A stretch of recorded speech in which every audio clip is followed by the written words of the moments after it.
Welcome back. Now Brad Barnes has this week's Wildcat Sports Report. Welcome back to another great week in Wildcat Nation. Not only have two teams taken over to lead the conference, but one team is only one game away from leading the nation.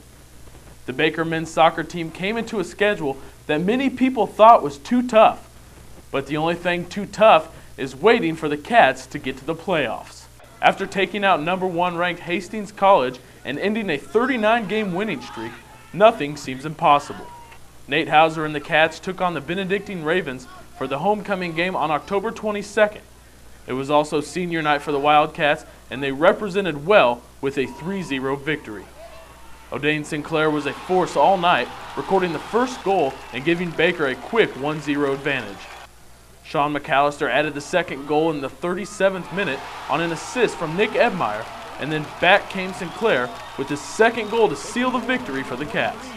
The 3-0 win boosted Baker up to a perfect 15-0 record, the best record in school history.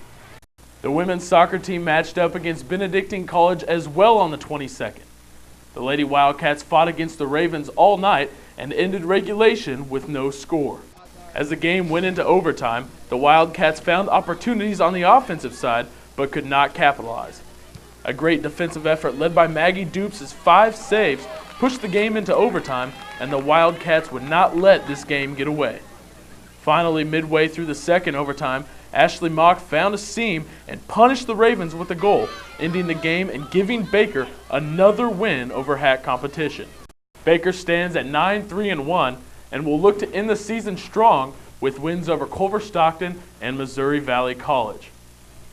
Liston Stadium was filled with black and orange all day, and it started with football. Culver Stockton came into Saturday with a 2 o'clock matchup against the Cats, but the game quickly got out of hand. The Cats started off quickly with a Jake Morris to Jake Green connection, dissecting Culver for 14 yards and an early lead. The Wildcats were not quite done. Mike Grossner's squad took the game over and compiled 565 yards of total offense and 8 touchdowns. Scoring came from all directions, but none more impressive than Jake Green's 5 catches for 95 yards and a pair of touchdowns. Kyle Bolton would add 3 touchdowns, combining the ground and aerial attack. Murphy, Xavier Lewis, and J.D. Steffen would also score in the Wildcats' 71-21 routing. The Cats' defense was just as impressive in the contest, forcing 6 turnovers and scoring on 2 interceptions by Steven Sanders and Jose Castro. The men will have a bye week as they prepare for heated rival Benedictine College on November 5th. Kathy Allen and the volleyball squad have cooked up one of the most impressive seasons in Baker volleyball history, and they continued the streak, beating Mid-America Nazarene on October 18th. It was Dig Pink Night in celebration of Breast Cancer Awareness Month, and the Lady Wildcats had a packed house. Defending their undefeated conference record, the Wildcats took a quick 2-0 lead, but before they could seal the deal, the Pioneers were able to take the third set. In the fourth, the Wildcats amped up Collins Center and won the match by a 25-23 score.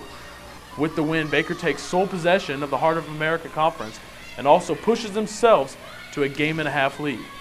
Avila and Peru State remain on the conference schedule, and even a loss to one of those schools would still give Baker a share of the conference title. Baker Fall Sports have proved that there are no weak links, and the cross-country team showed why at the Mid-States Classic on October 22nd. Aaron Caldwell led the push with the men with a 20th place finish overall in the 8K, improving his time by 15 seconds. Corey Clark and Eric Larson also added in top 30 finishes, enough to give Baker a 5th place finish overall. On the women's side, sophomore Lauren Jakeway continued her record-breaking season by snagging a 2nd place finish and demolishing her 5K personal best by 23 seconds. Her time of 18 minutes 9 seconds was enough to give the young talent the new Baker University school record, and she also sits atop the rankings in the Heart of America Conference. The women's team finished 7th overall with the help of Ashley McBride, who also finished with a top 20 spot. Congrats to Jakeway on her 3rd Heart of America Runner of the Week award, and also to soccer players Tom Lowndes and Matt Bickley for their Offensive and Defensive Player of the Week awards as well. The fall sports season has been fantastic here at Baker, and as we wrap up the regular season and head into the playoffs, things can only get better. Good luck to all athletes competing. Until next time, I'm your host, Brad Barnes. Thanks, Brad. This wraps up this week's episode of Orangeline. I'm your host, Alex Schiraldi. We leave you with a clip of the jazz band playing in the Union. Have a happy Halloween.